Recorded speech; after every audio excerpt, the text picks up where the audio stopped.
A terrible trio. 1. There is me. I am the fire.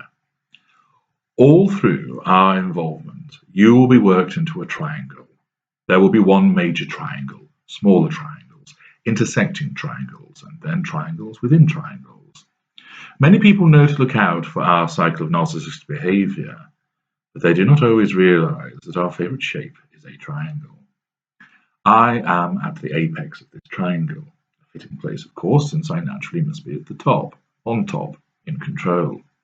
I am the conductor, the orchestrator of this triangle, and I decide who fits within, and also the roles that the unwitting participants have been prescribed.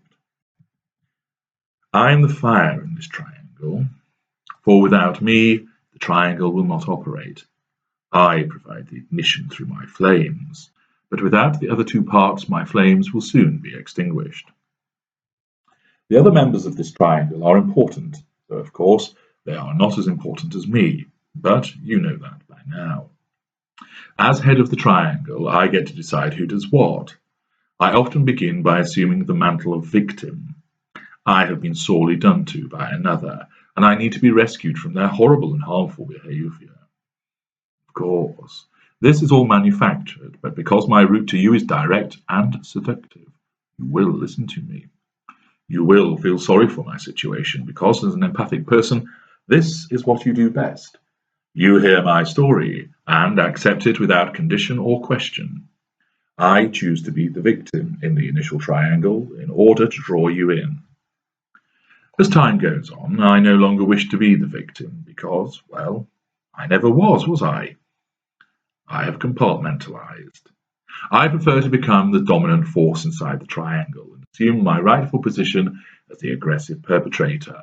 But such is the brilliance of my ruse, you will be spending all of your time looking sympathetically at me, thinking I am the victim, whilst casting aspersions at the other, thinking that she is the perpetrator. My powers of illusion are significant and extensive, and they are at work here. 2. There is you. You are the fuel. Next comes you at the base of the triangle, beneath me and level with the other. This is the rightful order of things. Your role in this triangle is to be at first the rescuer. You are kind, honest, and caring, and I want those attributes directed towards me, hence my tale of my terrible treatment at the hands of the other. Like some fairy godmother or white knight, you arrive in order to save me from this fabricated menace. Only you can save me, and my gratitude and false love gushes forth in order to ensnare you further. You may ride in as a rescuer, but it will not be long before I change your role to that of victim. I pass my mantle on to you. Of course, I have blinded you with my seduction techniques, and also distracted you with the malice of the other, so that you do not notice this sleight of hand. You are too busy keeping the other at bay, preventing him or her from hurting me further. Yet, as time goes on, I stop speaking of them in such harsh and accusing tones, and instead I begin to sing their praises. What has happened? Surely they are the perpetrator, and they should be avoided at all costs. Why am I spending time with them again and not you? Why am I comparing them to you, and doing so in a favourable fashion? This makes no sense.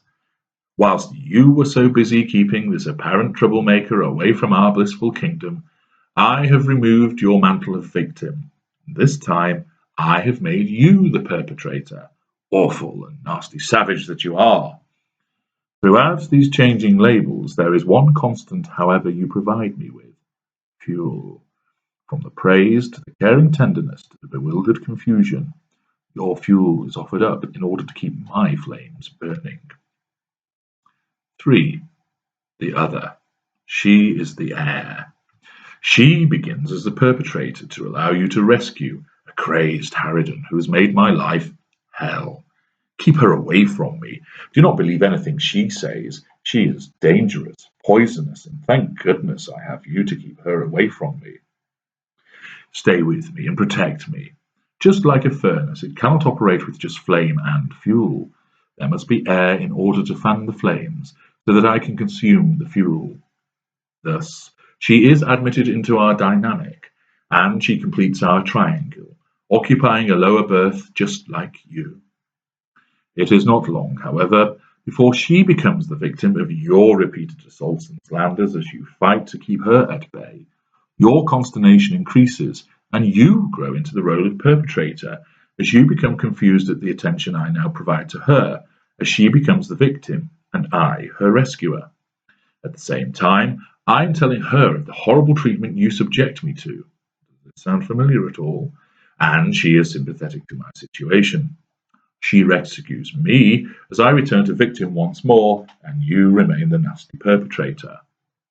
The other can see this, for your efforts to prevent her from being close to me again convince her of your evil nature. Why else would you behave as you do? It cannot be anything to do with your desire to save you and I, could it? It's nothing to do with the fact that you are completely confused as to what is going on, is it? The other is taken in by my false apologies and my admission that I was misled by you, as you promised me the world but delivered nothing. Her air escalates the intensity of the heat, and the flames climb higher, as flame, fuel, and air combine to create a conflagration. I sit at the apex of this arrangement, easily moving the titles of victim, perpetrator, and rescuer between us all. Back and forth the titles go as this triangle continues, a perplexing and shifting state of affairs. I remain the puppet master, and both you and the other are dancing to my tune as I triangulate you in order to gain what I require and need.